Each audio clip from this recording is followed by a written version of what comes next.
नमस्कार प्यारे बच्चों, आज हम करने जा रहे हैं हमारी 10वीं कक्षा की चौथी कविता हम राज्य लिए मरते हैं। प्यारे बच्चों, यह कविता मैथिली शरण गुप्त जी द्वारा लिखी गई है। इस कविता को पढ़ने से पहले मैं आपको इसकी भूमिका बताना चाहूँगी, इसकी पृष्ठभूमि के बारे में बताना चाहूँगी। यह कविता मैथिली शरण गुप्त जी का एक महाकाव्य है साकेत, उसके 9वें सर्ग में संकलित है। इस कविता में उर्मिला जी, बच्चों उर्मिला जी आप जानते हो, अभी अभी आप लोगों ने रामायण देखी है। लक्ष्मण जी की पत्नी उर्मिला जी, जो कि अपने पति के वन में चले जाने के कारण दुखी है, उनके वियोग में पीड़ित है, वो किसानों के जीवन की प्रशंसा करती हैं। एक बार फिर से सुनिए, इस कविता में उर्मिला जी, जो कि अपने पति के वियोग में दुखी हैं, किसानों के जीवन की प्रशंसा करती हैं। ये पूरी की पूरी कविता में उन्होंने किसानों की प्रशंसा की है और कहा है कि हम लोग तो राज्य के लिए लड़ते झगड़ते रहते हैं और कष्ट भोगते रहते हैं, लेकिन हमारे जो किसान हैं वास्तविक में जीवन वही जीते हैं, वास्तव में जीवन वही अच्छे से व्यतीत करते हैं। दूसरी बात बच्चों, यह जो बात की गई है किसानों के जीवन की, आप में से बहुत से बच्चे सोचेंगे कि आजकल का किसान बहुत दुखी है, बहुत व्यथित है। बच्चों, यह बात उस समय की है जब राम राज्य था, जब इस दुनिया में इस धरती पर कोई भी दुखी नहीं था, सब बहुत अच्छा जीवन जीते थे, आवश्यकताएं बहुत कम थी, उसे पूरा करने वाले साधन भी बहुत कम थे, लेकिन लोगों की इच्छाएं बहुत कम थी। जो लोग जो चीजें अपने घर में पैदा करते थे उन्हीं से संतुष्ट होते थे। दूध, दही, मक्खन, गोधन, फसलें घर पे भरपूर होती थी। इसीलिए जो उर्मिला जी हैं, जो कि महल में रहती हैं, वो अपने से तुलना करती हैं किसानों की, कहती हैं कि किसान हमसे कहीं बेहतर जीवन जीते हैं। तो बच्चों आइए देखते हैं कविता। पहले रसानुवादन करते हैं। हम राज्य लिए मरते हैं, अच्छा सच्चा राज्य परंतु हमारे कष्ट ही करते हैं। जिनके खेतों में है अन्न, कौन अधिक उनसे संपन्न। पत्नी सहत विचरते हैं वे, भव वैभव भरते हैं, हम राज्य लिए मरते हैं।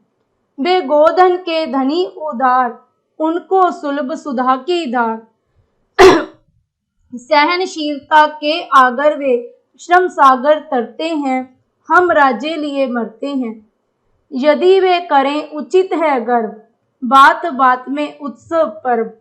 हमसे प्रहरी रक्षक जिनके, वे किससे डरते हैं, हम राज्य लिए मरते हैं। करके मीन मेघ सब ओर, किया करें बुद्धबाद कठोर।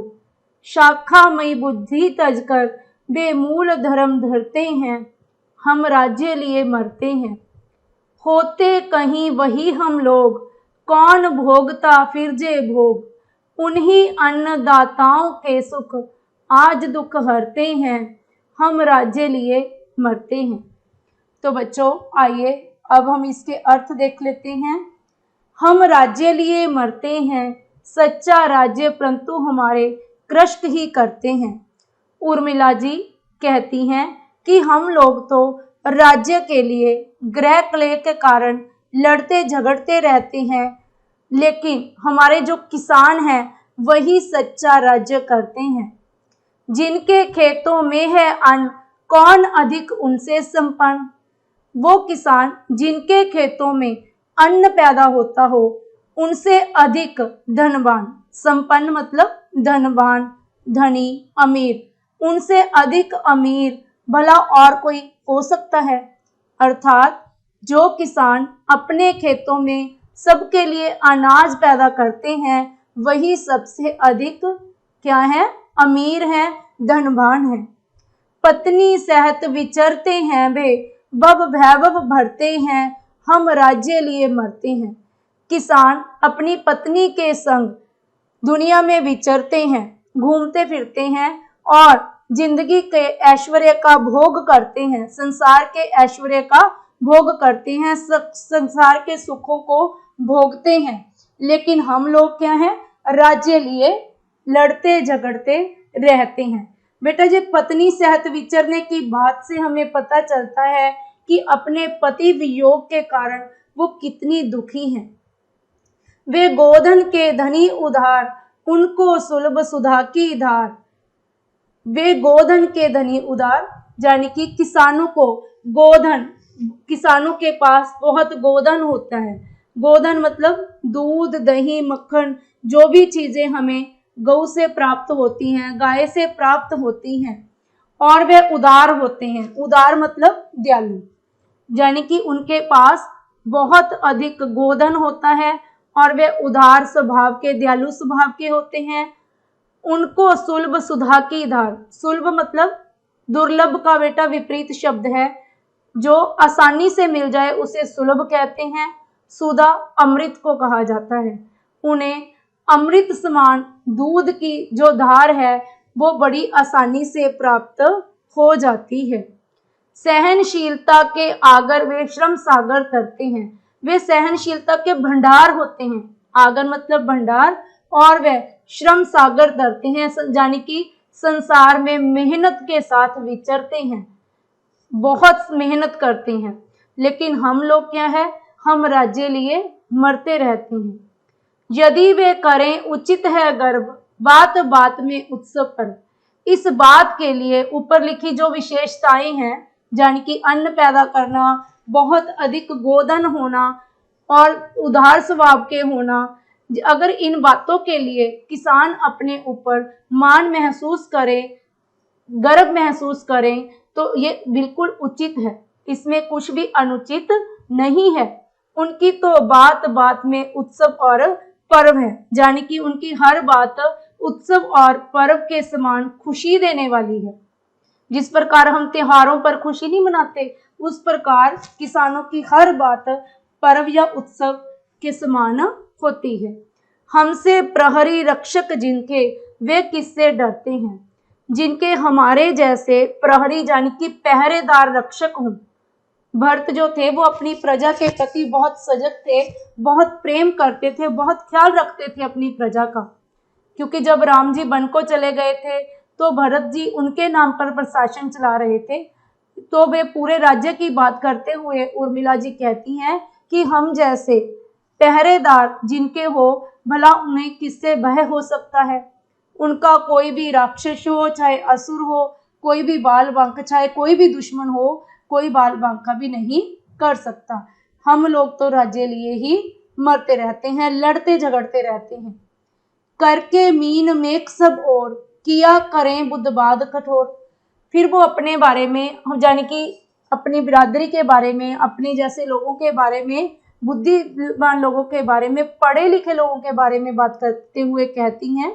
पढ़े लिखे का मतलब ये नहीं है कि जिस प्रकार आज हम कितनी कितनी शिक्षा लेते हैं, उस समय जो गुरुकुल में थोड़ा बहुत भी पढ़ लेता था उसी के साथ कंपैरिजन किया है। करके मीन मेघ सब और, वो कहती हैं कि हम लोग तो मीन मेघ करते हैं। मीन मेघ करना मतलब त्रुटियां निकालना, दोष निकालना, ठीक है। तो क्या कहती हैं उर्मिला जी की, हम तो सब बात बात में क्या करती हैं, मीन मेघ करते हैं, त्रुटियां निकालते हैं, दोष निकालते हैं। किया करें बुद्धबाद कठोर, और आपस में क्या करते हैं, व्यर्थ का वाद विवाद करते हैं। वाद विवाद का बेटा अर्थ होता है बहस करना, कठोर। हम तो आपस में बहस करते रहते हैं। क्यों बहस करते हैं? क्योंकि एक तो हम अपने आप को बुद्धिमान मानते हैं, दूसरा हम हर बात में नुक्स निकालते हैं, त्रुटियां निकालते हैं। या सीधा सा लिख लीजिए कि हम तो सभी चीजों में दोष निकालते हैं और अपने आप को बुद्धिमान समझते हुए बात बात पर बहस करते हैं। ये आसान हो जाएगा बेटा। शाखामयी बुद्धि तज कर वे मूल धर्म धरते हैं। लेकिन किसान ऐसी शाखामयी बुद्धि का त्याग करके अपने मेहनत रूपी मूल धर्म का ही पालन करते हैं, सहज धर्म का पालन करते हैं, साधारण सा जीवन जीते हैं। लेकिन हम राज्य लिए मरते हैं, हम राज्य के लिए ही आपस में लड़ते झगड़ते रहते हैं। होते कहीं वही हम लोग, अगर हम भी किसान होते, अगर हम भी वही लोग होते, किसान होते, कौन भोगता फिर जे भोग।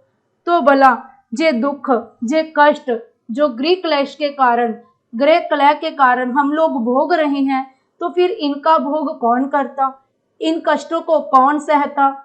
उन्हीं अन्नदाताओं के सुख आज दुख हरते हैं, उन्हीं किसानों के। यहाँ पर किसानों को उर्मिला जी अन्नदाता की संज्ञा देते हुए कहती हैं कि उनके द्वारा प्रदान किए गए सुख ही आज हमारे दुख दूर कर रही हैं। उनके सुखों के कारण ही हम अपने दुखों को हर रहे हैं, दुख दूर कर रहे हैं। लेकिन हम राज्य लिए मरते हैं। हम तो राज्य के लिए ही आपस में लड़ते झगड़ते रहते हैं। तो बच्चों, मुझे उम्मीद है कि आप इसे भली भांति समझ गए होंगे। आगे बच्चों शब्दों के अर्थ हैं जो मैंने आपको करवा दिए हैं। आगे प्रश्न देखते हैं। प्रस्तुत गीत में उर्मिला किसकी प्रशंसा कर रही है? मुझे लगता है ये तो बताने की आवश्यकता ही नहीं है, ये तो आप आराम से लिख सकते हो इसका उत्तर अगर आपने पूरा लेसन देखा है। प्रस्तुत गीत में उर्मिला जी किसानों की प्रशंसा कर रही हैं। किसान संसार को समृद्ध कैसे बनाते हैं? किसान अपने खेतों में अन्न पैदा करके संसार को समृद्ध बनाते हैं। किसान किस प्रकार परिश्रम रूपी समुद्र को धीरज से तैर कर पार करते हैं। किसान बहुत सहनशील हैं। वे परिश्रम रूपी समुद्र को अपने परिश्रम और धैर्य से तैरकर पार करते हैं। किसानों का अपने पर गर्व करना कैसे उचित है? क्योंकि किसान समस्त संसार का अन्नदाता है, समस्त संसार को सुख प्रदान करता है, संपन्न बनाता है, इसलिए किसानों का अपने ऊपर गर्व करना उचित है। किसान व्यर्थ के वाद विवाद को छोड़कर, वो वाद विवाद जो हम लोग करते हैं अपने आप को बुद्धिमान समझकर, वो उसे तो छोड़कर वो किस धर्म का पालन करते हैं? वे सहज आसान धर्म का पालन करते हैं, धर्म के मूल बातों का पालन करते हैं। हम राज्य, या फिर आप ये भी लिख सकते हो, वे व्यर्थ के वाद विवाद को छोड़कर परिश्रम रूपी धर्म का पालन करते हैं। हम राज्य लिए मरते हैं में उर्मिला राज्य के कारण होने वाले किस कलह की बात कहना चाहती है? इसमें उर्मिला जी जो हैं वो भरत को राज्य देने और राम जी को वनवास दिए जाने वाले कलह की बात करना चाहती हैं। बेटा आपने रामायण में देखा ही होगा कि कैकेयी माता ने अपने बेटे लक्ष्मण के लिए तो भरत के लिए तो राज तिलक, राज सिंहासन और श्री राम जी के लिए 14 वर्ष के वनवास की मांग की थी। तो इसी कारण से जो कलह उत्पन्न हुआ था उसकी बात उर्मिला जी करती हैं। बच्चों वैसे हमें कम दिखाया जाता है इस बात को, अगर हम रामायण पूरी देखें तो इसका जो सबसे बुरा प्रभाव पड़ा था इस वनवास का, या इस वनवास से अगर कोई सबसे ज्यादा व्यथित हुआ था तो वो उर्मिला जी ही थी। क्योंकि लक्ष्मण जी तो बेशक उन्होंने कितने ही कष्ट झेले, लेकिन वो तो राम जी की छत्र छाया में थे, उनके परम भक्त थे, उनके साथ चले गए, वो तो अपने कर्तव्य का पालन करते रहे 14 वर्षों तक। लेकिन उर्मिला जी उनके वियोग में व्यथित होती रही। तो बच्चों आइए आगे इसका प्रसंग व्याख्या हमने कर ही ली है, भाषा बोध देखते हैं। बेटा विपरीत शब्द लिखें, संपन्न, विपन्न। यहाँ पर आपको ये नहीं लिखना कि संपन्न का मतलब धनवान है तो आप यहाँ पर निर्धन लिख दोगे। जिस भाषा में आपको पूछा गया है उसी के अनुरूप आपने लिखा है। संपन्न का आपको लिखना है विपन्न, धनी का निर्धन, उधार का अनुदार, रक्षक का भक्षक, सुलभ का दुर्लभ, उचित का अनुचित, कठोर कोमल, धर्म अधर्म। आगे हैं पर्यायवाची शब्द। पत्नी को हम क्या बोल सकते हैं? पत्नी को हम गृहिणी, अर्धांगिनी, भार्या बोल सकते हैं हिंदी में। कृषक को बेटा किसान, खेतीहर, सागर को समंदर, सिंधु, जल्दी, उत्सव को बेटा समारोह, पर्व, त्योहार। आगे बच्चों समरूपी भिन्नार्थक शब्द है जो आपको एक युग्म पाठ में पेपर में अवश्य आता है। तो आपको देखना है कि आपको बिल्कुल एक जैसे दिखाई देने वाले दो शब्द जोड़े के रूप में दिए जाएंगे। आपको दोनों के अर्थों को लिखकर उनके वाक्य बनाने होंगे। बेटा अन्न का मतलब होता है अनाज, अन्य का मतलब होता है कोई दूसरा। उदार, उदार का अर्थ है, पाठ में भी आया शब्द दयालु। उधार का मतलब होता है ऋण, कर्ज। तो बच्चों मुझे उम्मीद है कि मेरे द्वारा पढ़ाई गई कविता आपको अच्छी लगी होगी और आपके काम आएगी। आप इससे संबंधित सभी अभ्यास के प्रश्नोत्तर हल कर पाओगे। तो बच्चों अगर आपने इसे पसंद किया है तो इसे ज़्यादा से ज़्यादा लाइक करें, शेयर करें और मेरे चैनल को सब्सक्राइब करें। अगर आपने आने वाली और वीडियोस के नोटिफिकेशन लेने हैं, अगर आप उन्हें प्राप्त करना चाहते हो तो बेल आइकन को प्रेस कर लीजिएगा। आगे फिर मिलते हैं एक नई वीडियो के साथ, एक नए लेसन के साथ। तब तक के लिए धन्यवाद।